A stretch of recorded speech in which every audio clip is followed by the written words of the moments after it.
Channel بات کرتا ہے اٹھا کے منہ بشاہوں سے، جہاں کو باخبر کرتا ہے یہ مفلس کی آہوں سے۔ ناظرین گرامی السلام علیکم ورحمۃ اللہ وبرکاتہ۔ آج کی بات خاص بات میں آپ لوگوں کا استقبال ہے۔ ناظرین گرامی، میں انصار عزیز ندوی اس وقت آپ لوگوں کے سامنے دن بھر سے آئی ہوئی کچھ اہم ترین خبروں کی تفصیلات لے کر کے حاضر ہوں۔ تفصیلات میں جانے سے پہلے میں آپ کو اطلاع کر دوں کہ آج کے دونوں پرائم ٹائم شائع ہو چکے ہیں، جس میں اہم ترین خبروں پر تبصرہ ہوا ہے۔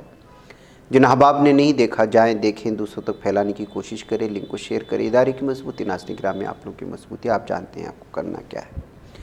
آئیے پہلی خبر کی جانب بڑھتے ہیں۔ ملک کی کئی ریاستوں میں مویشیوں کی ایک وائرس کی بیماری کا پھیلاؤ لگاتار جاری ہے اور اس سے بڑی تعداد میں گایوں کی موت واقع ہو چکی ہے۔ گجرات اسمبلی میں کانگریس کے ارکان اسمبلی نے افراد کو معاوضہ دینے کا مطالبہ کیا جن کے مویشی اس مہلک بیماری سے فوت ہو گئے۔ اسی کے ساتھ انہوں نے اس معاملے پر بحث کرانے کا بھی مطالبہ کیا، مگر جب حزب اقتدار نے کانگریس ارکان کے مطالبے کو نامنظور کر دیا تو احتجاجاً واک آؤٹ کر کے چلے گئے۔ حزب اختلاف کی سینئر رکن اسمبلی پوجا ونش نے لمپی وائرس کا مسئلہ اٹھایا اور ایوان میں اس پر بحث کے لیے وقت مانگا، جسے اسپیکر نے مسترد کر دیا۔ بہرکیف ناظرین گرامی، اپوزیشن نے کہا ہے کہ جن لوگوں نے گائے کے نام پر ووٹ حاصل کیا اور سیاست کرتے ہیں وہ لوگ گایوں کی موت پر اس وقت بے فکر نظر آ رہے ہیں۔ ناظرین، ادھر ممبئی میں ممبئی نگر نگم BMC نے شیو سینا کے ادھو ٹھاکرے ایک ناتھ شندے گروپوں میں سے کسی کو بھی شیواجی پارک میں دسہرہ ریلی کی اجازت دینے سے انکار کر دیا ہے۔ BMC نے نظام قانون کا حوالہ دیتے ہوئے شیو سینا کے دونوں گروپ کو 5 اکتوبر کو دسہرہ ریلی کی اجازت نہیں دی۔ BMC کمشنر اقبال سنگھ چہل نے اس کی تصدیق کر دی ہے۔ انگریزی روزنامہ انڈین ایکسپریس کی ایک رپورٹ کے مطابق BMC کے ایک افسر نے بتایا کہ مقامی پولیس تھانہ نے BMC کو سونپی گئی ایک رپورٹ میں کہا کہ اگر کسی بھی گروپ کو شیواجی پارک میں ریلی کی اجازت دی جاتی ہے تو ریلی کے دن دونوں گروپوں کے درمیان سیاسی ٹکراؤ یا تشدد کی حالت پیدا ہو جائے گی اور مقامی پولیس اس علاقے میں نظام قانون کی حالت کو خطرے میں نہیں ڈالنا چاہتی۔ اسی بنیاد پر احتیاطاً شیو سینا کے دونوں گروپوں کو ریلی کی اجازت دینے سے انکار کر دیا گیا ہے۔ ناظرین، اتر پردیش کے مراد آباد میں کچھ افراد کے خلاف خاتون کے ساتھ مبینہ طور پر حملہ کرنے کے بعد اجتماعی عصمت دری کا مقدمہ درج کیا گیا۔ واضح ہے کہ اس خاتون کو برہنہ حالت میں اتر پردیش کے مراد آباد میں سڑک پر چلتے ہوئے دیکھا گیا تھا۔ یاد رہے کہ سڑک پر چلنے والی خاتون کی 15 سیکنڈ کی CCTV فوٹیج آن لائن منظر عام پر آئی اور بدھ کو اسے بڑے پیمانے پر شیئر کیا۔ پولیس نے واقعہ 21 ستمبر کو بھوجپور تھانہ علاقے کے تحت ایک گاؤں میں پیش آیا۔ متاثرہ کے خاندان کے ایک رکن کی طرف سے 7 ستمبر کو درج کرائی گئی شکایت کی بنیاد پر ملزم کو پہلے ہی گرفتار کیا جا چکا ہے۔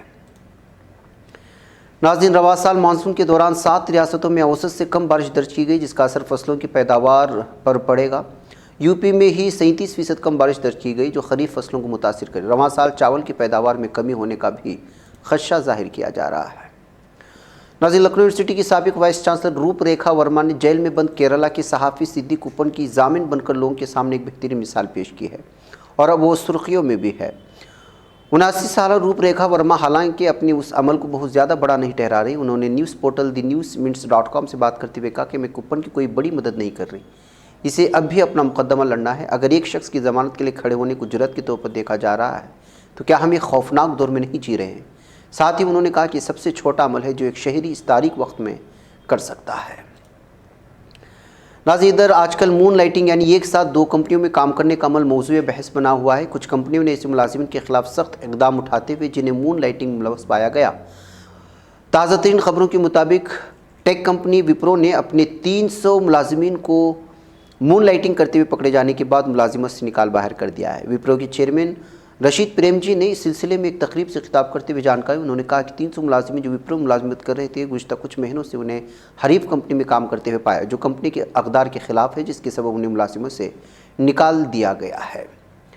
ناظرین، گجرات ریاستی حکومت نے بدھ کے روز اسمبلی میں بتایا کہ گجرات پولیس نے گزشتہ 1 سال کے دوران 6500 کروڑ روپے کی منشیات ضبط کیے۔ منشیات کی اسمگلنگ میں ملوث تقریباً 750 لوگوں کو جیل بھیجا گیا۔ منشیات کے مسئلے پر اسمبلی میں گرما گرم بحث کے دوران گجرات کے وزیر مملکت برائے داخلہ ہرش سنگھاوی نے اپوزیشن کانگریس سے کہا کہ اس معاملے پر سیاست کرنا بند کرے کیونکہ اس سے پولیس کا مورال ٹوٹتا ہے۔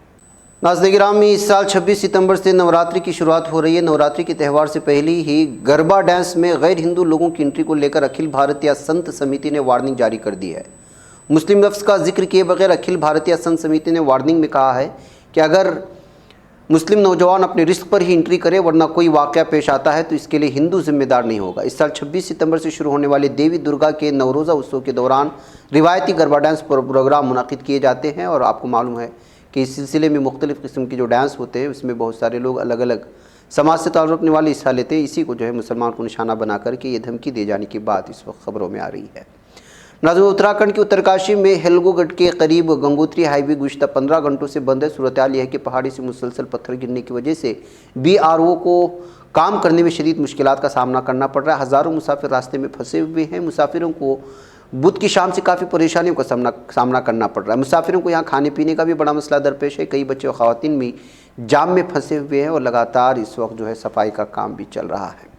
ناظرین، ایران میں قومی یونین برائے جمہوریت NUFDI نامی ایک ایڈوکیسی گروپ کا کہنا ہے کہ اسلامی جمہوریہ ایران کے سختگیر صدر ابراہیم رئیسی کے خلاف شکایت اس لیے درج کرائی گئی ہے کہ انہوں نے 1980 کی دہائی میں جج کی حیثیت سے ملک میں ہزاروں افراد کو موت کی سزا سنائی تھی۔ مینہٹن میں واقع امریکی وفاقی عدالت نے تاہم منگل کی شام تک اس مقدمے کا باضابطہ عوامی طور پر اعلان نہیں کیا تھا۔ ناظرین گرامی، ادھر توانائی اور قدرتی وسائل کے وزیر فاتح دونمیز نے کہا ہے کہ وہ نئے مانع قدرتی گیس وسائل کی خریداری کے لیے مختلف ممالک کے ساتھ بات چیت کر رہے ہیں۔ دوسری یوریشین کو جنریشن کانفرنس میں ویڈیو کانفرنس کے ذریعے شرکت کرتے ہوئے فاتح دونمیز نے کہا کہ سال کے پہلے مہینوں میں شروع ہونے والی یوکرین روس تنازع کے ساتھ قدرتی گیس کی قیمتوں میں تقریباً 20 گنا اضافہ ہوا ہے، اور کوئلے کی قیمتوں میں 8 گنا اضافہ ہوا۔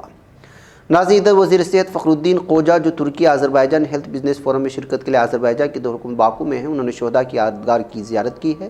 قوجا نے فہری حیابان میں مرحوم صدر حیدر علیوف کی قبر پر حاضری دی اور پھولوں کی چادر بھی چڑھائی۔ ناظرین، امریکہ کے کثیر الاشاعت اخبار نیو یارک ٹائمز سے صدر رجب طیب اردوغان کے اقوام متحدہ کی جنرل اسمبلی کے 77ویں اجلاس میں خطاب کا جائزہ پیش کیا ہے۔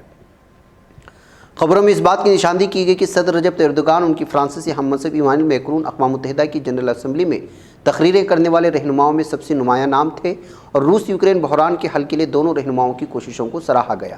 خبروں میں صدر اردوغان اور روسی صدر ولادیمیر پوتن کے درمیان گزشتہ ہفتے ازبکستان میں ہونے والی آخری ملاقات کی طرف بھی اشارہ کیا گیا ہے، اور کہا گیا ہے کہ صدر اردوغان نے جنگ کے دوران اپنے روسی ہم منصب کے ساتھ قریبی مراسم برقرار رکھتے ہوئے جنگ کے عالمی اثرات کو کم کرنے کی کوشش کی، اور اپنی آخری ملاقات میں انہوں نے یوکرین کی قبضہ کردہ سرزمین کی واپس کرنے کی ضرورت پر بھی زور دیا ہے۔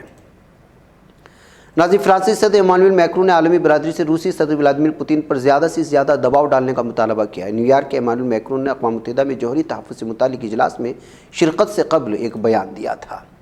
ناظرین، امریکہ کے صدر جو بائیڈن نے اقوام متحدہ کی جنرل اسمبلی کے 77ویں اجلاس سے خطاب یوکرین پر روس کے حملے کو شرمناک قرار دیتے ہوئے اسے اقوام متحدہ کے چارٹر کی خلاف ورزی قرار دیا ہے۔ صدر نے اپنے خطاب میں پاکستان میں سیلابوں کا حوالہ دیتے ہوئے ماحولیاتی تغیر اور اس کی انسانی قیمت کو بھی اجاگر کیا۔ بائیڈن نے دنیا میں جاری تنازعات کی سفارتکاری کے ذریعے حل اور انسانی حقوق کی پاسداری کا بھی اعادہ کیا ہے۔ ناظرین، ادھر پاکستان کے صوبے سندھ میں 1 جولائی سے اب تک 324 افراد سیلاب کی تباہی سے پیدا ہونے والی بیماریوں کی وجہ سے ہلاک ہو چکے ہیں۔ قومی میڈیا کی رپورٹس کے مطابق حکام نے بتایا کہ سیلاب سے متاثرہ علاقوں میں اسہال، ملیریا اور جلد کی بیماریوں میں اضافہ ہوا۔ حکام نے اعلان کیا کہ سیلاب کی تباہ کاریوں سے پیدا ہونے والی بیماریوں کی وجہ سے 324 افراد اپنی جانوں سے ہاتھ دھو بیٹھے ہیں۔ صوبے سندھ میں 48 ملین لوگ ابھی بھی آباد ہیں۔ ناظرین، میں آج کی بات خاص بات میں اتنا ہے، انشاءاللہ پھر آپ لوگوں سے ملاقات ہوگی۔ مجھے اجازت دیں۔ السلام علیکم ورحمۃ اللہ وبرکاتہ۔ یہ چینل حق نگر بن کر کچل دیتا ہے فتنوں کو، اگر گندی ہو پالیسی تو مرتے دیکھ کتنوں کو، اسی بازار میں بکتے ہوئے دیکھا ہے سپنوں کو، سبھی یکساں ہے یہ پیغام دو غیروں کو اپنوں کو، وطن اہل وطن کا ہے گلے بے خار سی